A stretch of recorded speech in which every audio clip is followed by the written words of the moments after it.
When we think of private islands, we imagine paradise. Crystal clear water, coconut trees swaying in the breeze, luxury villas where billionaires sip cocktails while the rest of us scroll through pictures on Instagram, wishing we were there. But here's the ugly truth nobody talks about. Many of these so-called paradises hide some of the darkest, most disturbing secrets on Earth. These aren't just vacation spots. Some of them were plague pits, where screams of the dying echoed for centuries. Others were crime scenes, used as playgrounds for the rich and powerful to indulge in horrors the public was never supposed to see. Some were erased from maps, literally wiped out of existence so their true purpose could never be discovered. And the scariest part, these islands still exist. You could sail past one tomorrow, admire its beaches, and never realize you're looking at a graveyard, a laboratory, or a den of corruption. Owning an island has always been the ultimate status symbol. But what happens when the ultimate paradise becomes the ultimate prison? Today, we're diving into 3 private islands that prove luxury and horror often share the same shoreline. Point 1. Poveglia Island, Venice's cursed paradise. On the surface, Poveglia Island near Venice looks like a romantic getaway. A perfect slice of land floating between the canals, surrounded by calm waters and kissed by Italian sunlight. But behind this postcard image lies one of the most terrifying stories in Europe. During the bubonic plague in the 16th century, Venice faced death on a scale most of us can't imagine. The solution? Ship the sick and the dying to Poveglia. Boats carried thousands of plague victims who were dumped on the island to rot in isolation. Many were burned alive in mass pits. Locals still say that more than half the island's soil is made of human ash. Let that sink in. Beaches literally built on the remains of plague victims. Centuries later, the government decided to reuse the island. This time, they built an asylum for the mentally ill.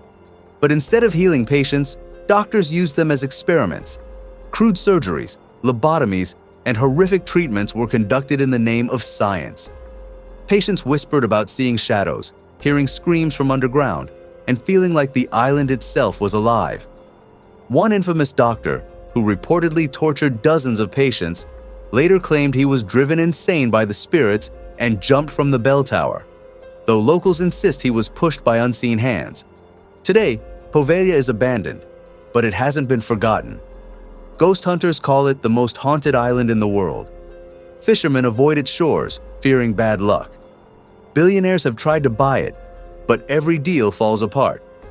Investors mysteriously back out, renovations collapse, and no one dares set foot on it at night. Think about that. In a country where land is priceless, an entire island sits abandoned because its reputation is too terrifying to touch. Luxury? Yes. Beautiful? Absolutely. But paradise? Not even close. Poveglia is proof that no matter how much money you throw at an island, you can't wash away centuries of horror. Point 2. Little Saint. James, Epstein's Island of Secrets. When most people picture a billionaire's private island in the Caribbean, they think of paradise. Clear waters, palm trees, and hidden villas where the rich can escape the chaos of the world. But Little St. James, a 70-acre island in the U.S. Virgin Islands, shattered that fantasy forever. To the outside world, it was a billionaire's playground. To those who knew the truth, it was a nightmare with an ocean view.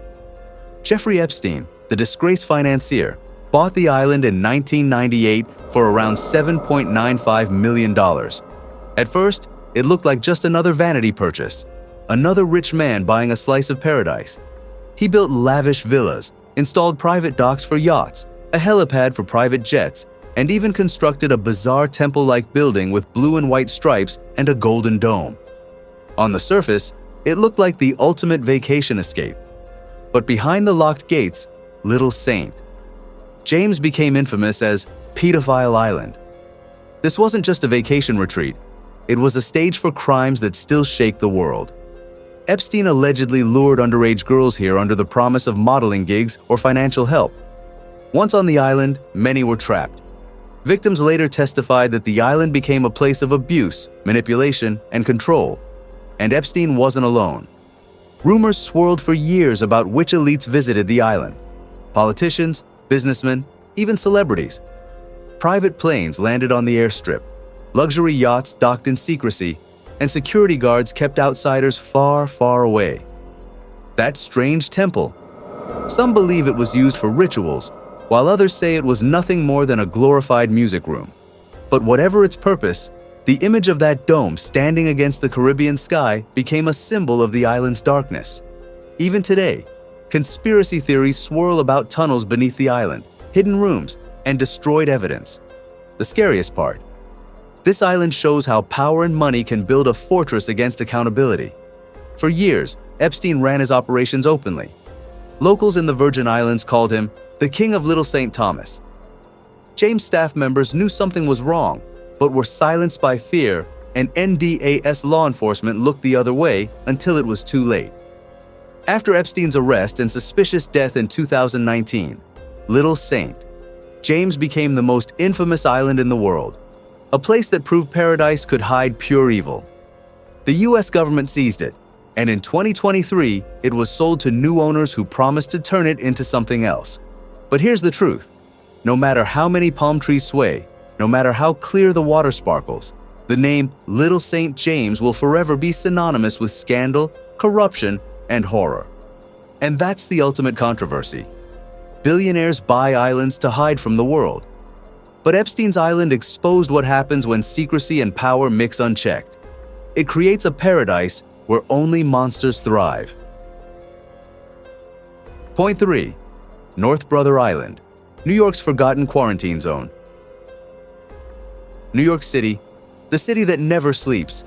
Bright lights, skyscrapers, Wall Street billionaires. But hidden in plain sight, just off the East River, sits an island almost nobody talks about. It's called North Brother Island, and it looks peaceful from a distance.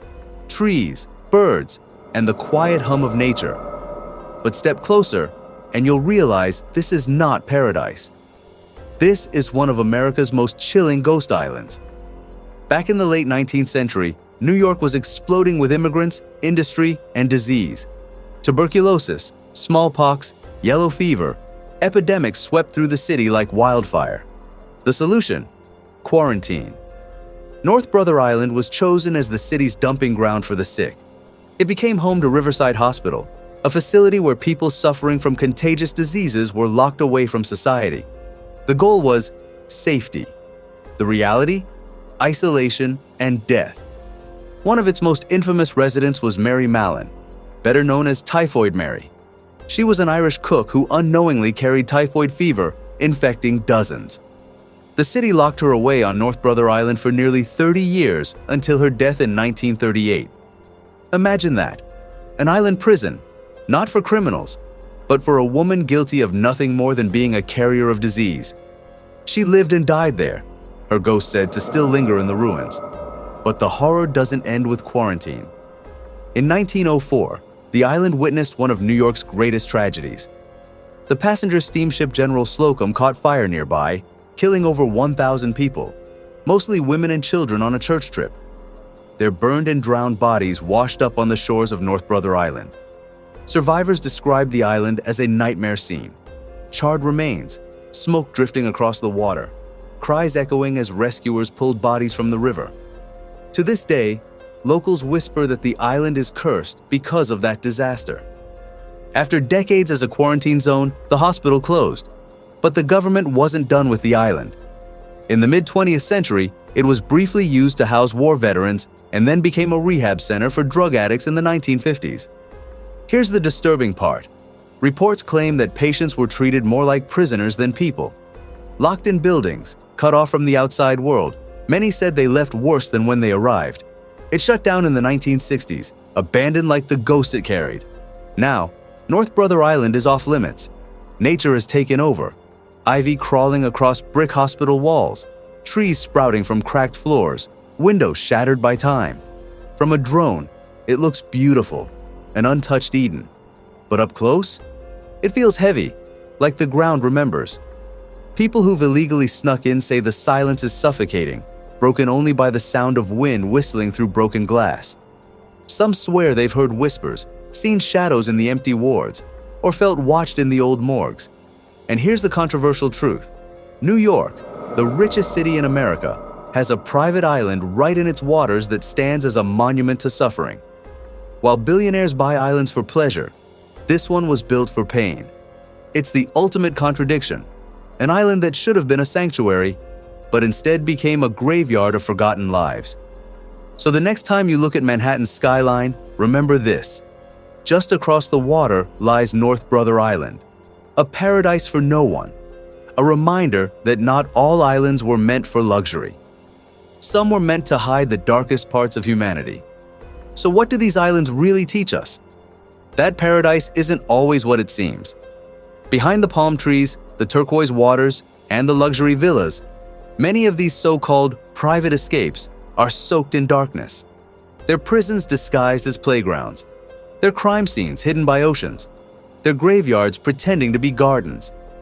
Poveglia looks like a Venetian postcard, but it's literally built on human ash. Little St. James looked like a billionaire's Caribbean retreat, but it exposed the ugliest truth about unchecked power. North Brother Island looks like a peaceful green sanctuary, but its soil is haunted by the screams of plague victims and shipwrecked souls. And that's just scratching the surface. There are dozens more islands just like these, scattered across the world, hiding their own dirty secrets. Here's the controversial reality. Billionaires and governments don't buy islands just for luxury. They buy them for secrecy. Because an island is the perfect hiding place. No press, no public, no accountability. Just water separating the truth from the rest of the world. That's why private islands should scare us. Not because of ghosts or legends, but because of the silence they provide. Silence for crimes, silence for corruption, silence for the things we're never supposed to know. And now, I want to throw the question to you.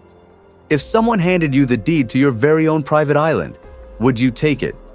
Or would you worry that paradise might be hiding its own nightmare? Because if these islands prove anything, it's this. Sometimes the most beautiful places in the world are the ones we should fear the most.